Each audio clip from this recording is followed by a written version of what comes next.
Ngayong araw na ito, malugod kong ipinapaabot ang aking mainit na pagbati sa aking matalik na kaibigan, ang dating Pangulong Rodrigo Duterte, na sa hindi inaasahang pagkakataon ay magkapareho ang aming sitwasyon. Ako'y nagpapasalamat sa ating dakilang Diyos, ang makapangyarihang Ama, sa pagkakataon na ibinigay sa atin na mabuhay sa panahong ito.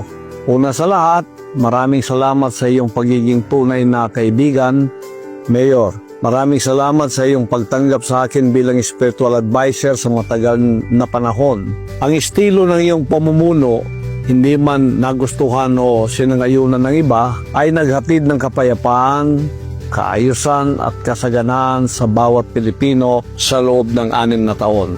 Dahil dito, minahal ka ng mga Pilipino, Mayor. Itinaas mong muli ang respeto at pagpapalaga ng mga mamamayan sa kanyang sarili at iniangat ang kamalayan na tayo ay hindi alipin ng sino mang banyaga, kundi isang lahi na may pagmamalaki kahit saan man sa mundo. Kaya ikaw ay isang buhay na bayani para sa akin, o living hero, at mahal ka ng bawat Pilipino, Mayor. Hindi na maiaalis sa puso at isipan ng bawat Pilipino yung tapang at malasakit. Ikaw ang Tatay Digong na minamahal ng lahat. Saksi ako kung gaano mo pinaglaban ng Pilipinas, Mayor, at ang iyong pamumuno ay hindi matatawaran. Pinagpala ka ng Diyos ang Pilipinas dahil sa iyong matibay na pagtayo laban sa kasamaan, lalo na sa mga nagdudulot ng pagkabahabahagi gaya ng CPP, NPA, NDF. At kung ganito man ang naging kahinatnan natin dahil sa ating mga prinsipyo, isang malaking karangalan ito para sa ating bayan.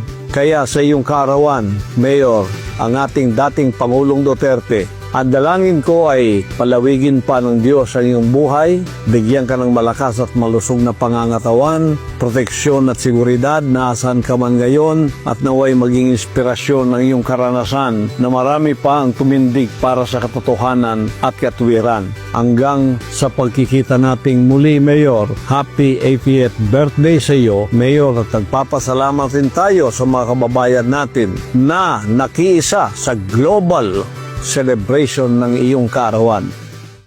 Pero bago ang lahat, meron na akong i-promote. Iboto natin number 53 sa balota, Pastor Apollo C. Quiboloy. And iboto din natin ang lahat po ng PDP laban senatorial bet, mga kababayan. Ito po yung Team Suka Duterte.